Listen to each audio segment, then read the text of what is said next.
أمين جبور محترف ألعاب الخفة أو ما يسمى بالسحر، ولديه باستمرار موضوع يتفنن به أو جديد يعرضه على جمهوره.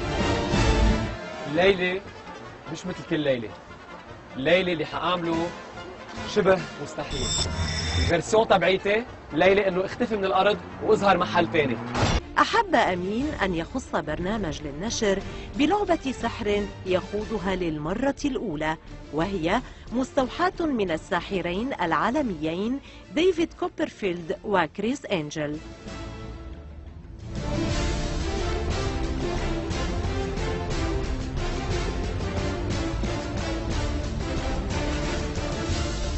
بدي أجرب فك جسمي وإجري وأقدر أطلع من الجنازير أهم شيء.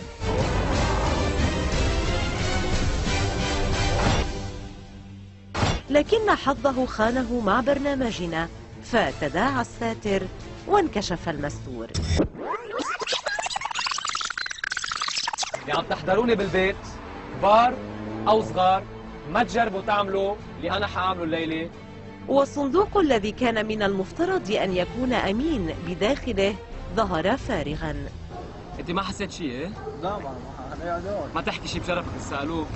وفي النهاية كلنا نعلم أن السحر هو مجرد خدعة بصرية لإتمام خطة تنجح أحيانا وتفشل أحيانا أخرى.